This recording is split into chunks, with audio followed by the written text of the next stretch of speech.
الرجيم بسم الله الرحمن الرحيم أذلك خير نزلا أم شجرة الزقوم إنا جعلناها فتنة للظالمين إنها شجرة تخرج في أصل الجحيم طلعها كأنه رؤوس الشياطين فإنهم لآكلون منها فمالئون منها البطون ثم إن لهم عليها لشوبا من حميم ثم إن مرجعهم لإلى الجحيم إنهم ألفوا آباءهم ضالين فهم على آثارهم يهرعون صدق اللہ العظیم۔ چند الفاظ اور ان کے معنی۔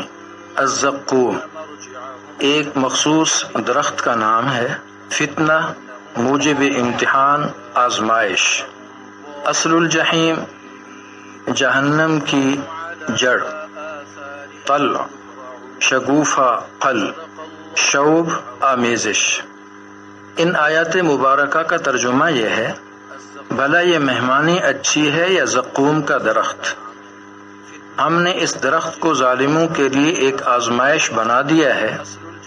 دراصل وہ درخت ہی ایسا ہے جو دوزخ کی تہ سے نکلتا ہے، اس کا خوشہ ایسا ہے جیسے شیطانوں کے سر، چنانچہ دوزخی لوگ اسی میں سے خوراک حاصل کریں گے اور اسی سے پیٹ بھریں گے، پھر انہیں اس کے اوپر سے کھولتے ہوئے پانی کا آمیزہ ملے گا، پھر وہ لوٹیں گے تو اسی دوزخ کی طرف لوٹیں گے، اور انہوں نے اپنے باپ دادا کو گمراہی کی حالت میں پایا تھا، چنانچہ وہ انہی کے نقش قدم پر لپک لپک کر دوڑتے رہیں گے۔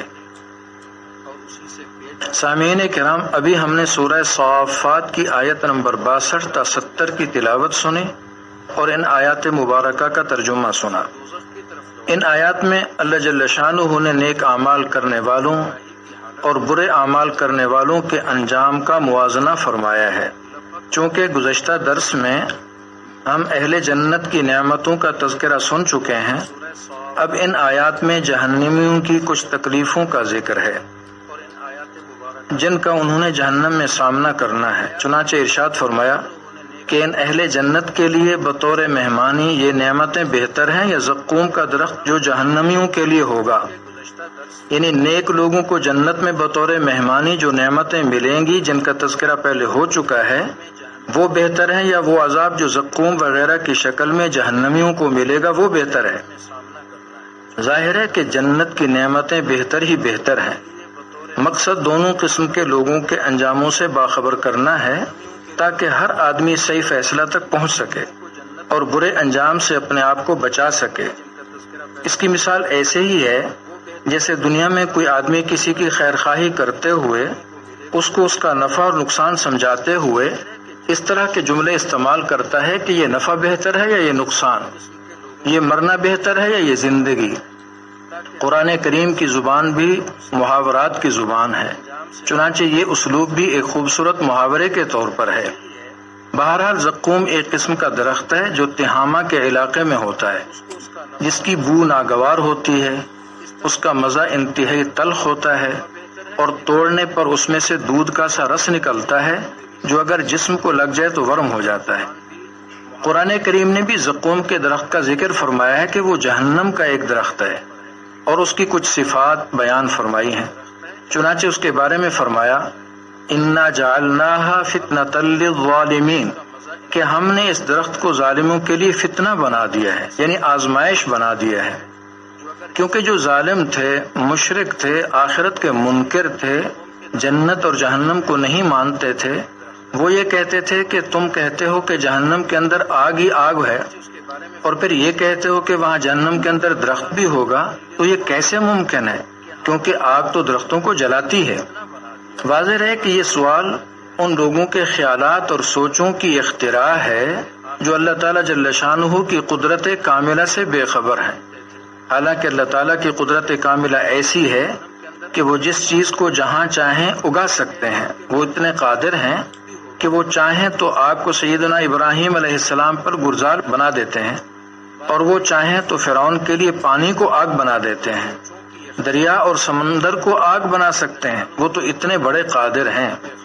النار یعرضون علیہا غدوا وعشیا، وہ لوگ یعنی فرعونی لوگ صبح و شام آگ پر پیش کیے جاتے ہیں۔ تو جہنم میں درخت کا پیدا کرنا اللہ تعالیٰ جل شانہ کے لیے کون سا مشکل ہے؟ وہ درخت بھی جہنم کے اعتبار سے ہوگا۔ یہ سوچنا کہ دنیا میں تو آگ درخت کو جلا دیتی ہے، وہاں کیسے آگ کے اندر درخت کو پیدا کریں گے؟ تو وہ جہنم کا درخت ہوگا، اس کی نشو و نما وہاں کے اعتبار سے ہوگی، اور اللہ تعالیٰ جل شانہ ہر چیز پر قدرت رکھتے ہیں، اس پر بھی قدرت رکھتے ہیں۔ بہرحال اس درخت کا تعارف اللہ تعالیٰ جل شانہ نے مزید کرایا اور ارشاد فرمایا، انہا شجرۃ تخرج فی اصل الجحیم، کہ وہ درخت ہے جو جہنم کی تہ سے نکلتا ہے۔ طلعها کأنہ رؤوس الشیاطین، اس کے شگوفے ایسے ہیں جیسے شیطانوں کے سر۔ جہنم کے لوگ اسے کھائیں گے اور اسی سے پیٹ بھریں گے، اور پھر انہیں اس پر پینے کے لیے کھولتا ہوا پانی ملے گا، اور پھر ان کی واپسی اسی دوزخ کی طرف ہوگی جس میں وہ پہلے سے موجود تھے۔ یہاں دو باتیں بہت اہم ہیں۔ پہلی بات یہ کہ زقوم کے درخت کے شگوفوں کو تشبیہ دی گئی ہے شیطانوں کے سروں کے ساتھ، کہ زقوم کے جو شگوفے ہیں وہ شیاطین کے سروں کی طرح ہیں۔ شیطان کو تو کسی نے دیکھا نہیں، تو اس تشبیہ کو کیسے سمجھا جا سکتا ہے؟ دراصل ہر زبان کے ادب میں کچھ تشبیہات ہوتی ہیں جس کو سمجھنے سمجھانے کے لیے پیش کیا جاتا ہے۔ یہ بھی اسی طرح کی تشبیہ ہے جو تخیلی نوعیت کی ہے۔ جیسے ہمارے یہاں کسی شخص کی نورانی شکل کو بیان کرنا ہوتا ہے، اس کی حسن سیرت اور اس کے حسن کردار کو بیان کرنا ہوتا ہے، تو کہا جاتا ہے کہ فلاں تو فرشتہ صفت آدمی ہے۔ اسی طرح کسی کی نہایت بھیانک شکل کو اور اس کے برے کردار کو بیان کرنا ہوتا ہے تو کہتے ہیں فلاں تو شیطان ہے۔ تو یہاں اس درخت کی بدصورتی، اس کی بھیانک شکل کو بیان کرنے کے لیے قرآن کریم نے محاورہ استعمال فرمایا کہ زقوم کے درخت کے شگوفے ایسے ہوں گے، یعنی اتنے بدصورت ہوں گے جیسے شیطانوں کے سر ہوتے ہیں۔ دوسری بات جو یہاں سمجھنے کی ہے وہ یہ کہ ان جہنمیوں کو جب بھوک اور پیاس ستائے گی تو انہیں ایک ایسے مکان کی طرف لے جایا جائے گا جو جہنم کے اندر ہی ہوگا۔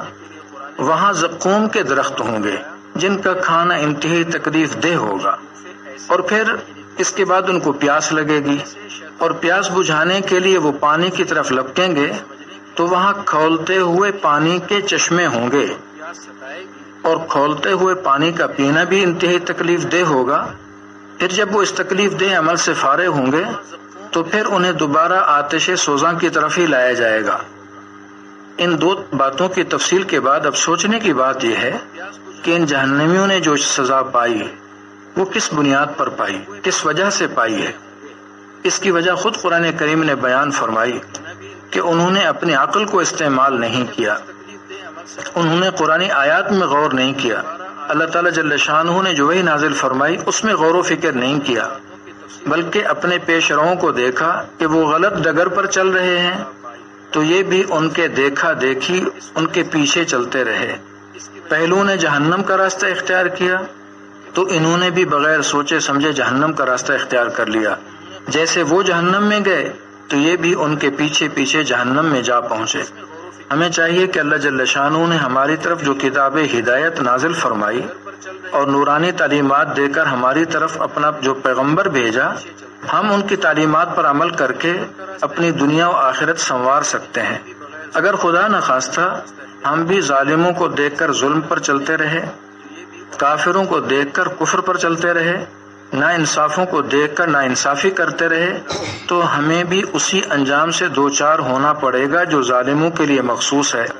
اللہ جل شانہ ہم سب کو فکر سلیم، عمل صحیح عطا فرمائے، اور اللہ جل شانہ ہمیں ہر طرح کے جہنم کے عذابوں سے محفوظ فرمائے۔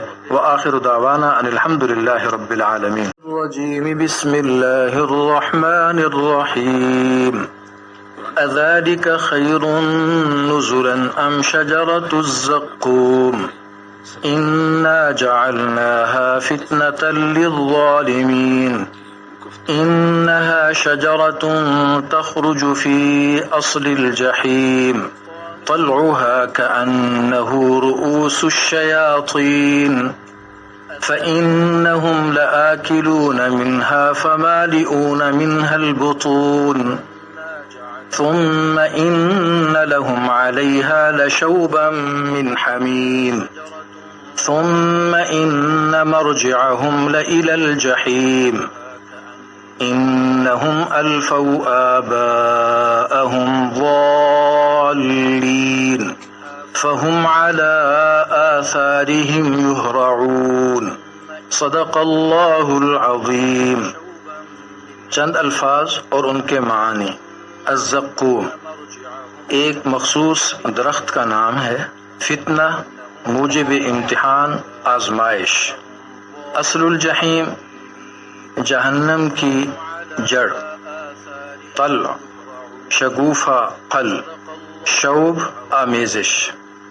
ان آیات مبارکہ کا ترجمہ یہ ہے، بھلا یہ مہمانی اچھی ہے یا زقوم کا درخت؟ ہم نے اس درخت کو ظالموں کے لیے ایک آزمائش بنا دیا ہے۔ دراصل وہ درخت ہی ایسا ہے جو دوزخ کی تہ سے نکلتا ہے، اس کا خوشہ ایسا ہے جیسے شیطانوں کے سر، چنانچہ دوزخی لوگ اسی میں سے خوراک حاصل کریں گے اور اسی سے پیٹ بھریں گے، پھر انہیں اس کے اوپر سے کھولتے ہوئے پانی کا آمیزہ ملے گا، پھر وہ لوٹیں گے تو اسی دوزخ کی طرف لوٹیں گے، اور انہوں نے اپنے باپ دادا کو گمراہی کی حالت میں پایا تھا، چنانچہ وہ انہی کے نقش قدم پر لپک لپک کر دوڑتے رہیں گے۔ سامعین کرام، ابھی ہم نے سورہ صافات کی آیت نمبر 62 تا 70 کی تلاوت سنی اور ان آیات مبارکہ کا ترجمہ سنا۔ ان آیات میں اللہ جل شانہ نے نیک اعمال کرنے والوں اور برے اعمال کرنے والوں کے انجام کا موازنہ فرمایا ہے۔ چونکہ گزشتہ درس میں ہم اہل جنت کی نعمتوں کا تذکرہ سن چکے ہیں، اب ان آیات میں جہنمیوں کی کچھ تکلیفوں کا ذکر ہے جن کا انہوں نے جہنم میں سامنا کرنا ہے۔ چنانچہ ارشاد فرمایا کہ ان اہل جنت کے لیے بطور مہمانی یہ نعمتیں بہتر ہیں یا زقوم کا درخت جو جہنمیوں کے لیے ہوگا؟ یعنی نیک لوگوں کو جنت میں بطور مہمانی جو نعمتیں ملیں گی جن کا تذکرہ پہلے ہو چکا ہے، وہ بہتر ہے یا وہ عذاب جو زقوم وغیرہ کی شکل میں جہنمیوں کو ملے گا وہ بہتر ہے؟ ظاہر ہے کہ جنت کی نعمتیں بہتر ہی بہتر ہیں۔ مقصد دونوں قسم کے لوگوں کے انجاموں سے باخبر کرنا ہے تاکہ ہر آدمی صحیح فیصلہ تک پہنچ سکے اور برے انجام سے اپنے آپ کو بچا سکے۔ اس کی مثال ایسے ہی ہے جیسے دنیا میں کوئی آدمی کسی کی خیر خواہی کرتے ہوئے اس کو اس کا نفع اور نقصان سمجھاتے ہوئے اس طرح کے جملے استعمال کرتا ہے کہ یہ نفع بہتر ہے یا یہ نقصان، یہ مرنا بہتر ہے یا یہ زندگی۔ قرآن کریم کی زبان بھی محاورات کی زبان ہے، چنانچہ یہ اسلوب بھی ایک خوبصورت محاورے کے طور پر ہے۔ بہرحال زقوم ایک قسم کا درخت ہے جو تہامہ کے علاقے میں ہوتا ہے، جس کی بو ناگوار ہوتی ہے، اس کا مزہ انتہائی تلخ ہوتا ہے اور توڑنے پر اس میں سے دودھ کا سا رس نکلتا ہے جو اگر جسم کو لگ جائے تو ورم ہو جاتا ہے۔ قرآن کریم نے بھی زقوم کے درخت کا ذکر فرمایا ہے کہ وہ جہنم کا ایک درخت ہے اور اس کی کچھ صفات بیان فرمائی ہیں۔ چنانچہ اس کے بارے میں فرمایا انا جعلناها فتنة للظالمین، کہ ہم نے اس درخت کو ظالموں کے لیے فتنہ بنا دیا ہے، یعنی آزمائش بنا دیا ہے، کیونکہ جو ظالم تھے، مشرک تھے، آخرت کے منکر تھے، جنت اور جہنم کو نہیں مانتے تھے، وہ یہ کہتے تھے کہ تم کہتے ہو کہ جہنم کے اندر آگ ہی آگ ہے اور پھر یہ کہتے ہو کہ وہاں جہنم کے اندر درخت بھی ہوگا، تو یہ کیسے ممکن ہے؟ کیونکہ آگ تو درختوں کو جلاتی ہے۔ واضح ہے کہ یہ سوال ان لوگوں کے خیالات اور سوچوں کی اختراع ہے جو اللہ تعالیٰ جل شانہ کی قدرت کاملہ سے بے خبر ہیں۔ حالانکہ اللہ تعالیٰ کی قدرت کاملہ ایسی ہے کہ وہ جس چیز کو جہاں چاہیں اگا سکتے ہیں، وہ اتنے قادر ہیں کہ وہ چاہیں تو آگ کو سیدنا ابراہیم علیہ السلام پر گلزار بنا دیتے ہیں، اور وہ چاہیں تو فرعون کے لیے پانی کو آگ بنا دیتے ہیں، دریا اور سمندر کو آگ بنا سکتے ہیں، وہ تو اتنے بڑے قادر ہیں۔ النار یعرضون علیہا غدوا وعشیا، وہ لوگ یعنی فرعونی لوگ صبح و شام آگ پر پیش کیے جاتے ہیں۔ تو جہنم میں درخت کا پیدا کرنا اللہ تعالیٰ جل شانہ کے لیے کون سا مشکل ہے؟ وہ درخت بھی جہنم کے اعتبار سے ہوگا۔ یہ سوچنا کہ دنیا میں تو آگ درخت کو جلا دیتی ہے، وہاں کیسے آگ کے اندر درخت کو پیدا کریں گے؟ تو وہ جہنم کا درخت ہوگا، اس کی نشو و نما وہاں کے اعتبار سے ہوگی، اور اللہ تعالیٰ جل شانہ ہر چیز پر قدرت رکھتے ہیں، اس پر بھی قدرت رکھتے ہیں۔ بہرحال اس درخت کا تعارف اللہ تعالیٰ جل شانہ نے مزید کرایا اور ارشاد فرمایا، انہا شجرۃ تخرج فی اصل الجحیم، کہ وہ درخت ہے جو جہنم کی تہ سے نکلتا ہے۔ طلعھا کأنہ رؤوس الشیاطین، اس کے شگوفے ایسے ہیں جیسے شیطانوں کے سر۔ جہنم کے لوگ اسے کھائیں گے اور اسی سے پیٹ بھریں گے، اور پھر انہیں اس پر پینے کے لیے کھولتا ہوا پانی ملے گا، اور پھر ان کی واپسی اسی دوزخ کی طرف ہوگی جس میں وہ پہلے سے موجود تھے۔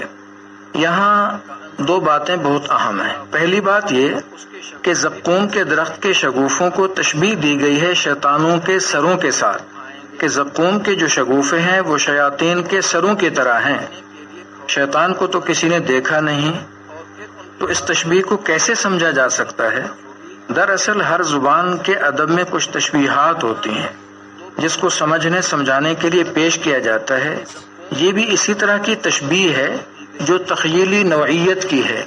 جیسے ہمارے یہاں کسی شخص کی نورانی شکل کو بیان کرنا ہوتا ہے، اس کی حسن سیرت اور اس کے حسن کردار کو بیان کرنا ہوتا ہے، تو کہا جاتا ہے کہ فلاں تو فرشتہ صفت آدمی ہے۔ اسی طرح کسی کی نہایت بھیانک شکل کو اور اس کے برے کردار کو بیان کرنا ہوتا ہے تو کہتے ہیں فلاں تو شیطان ہے۔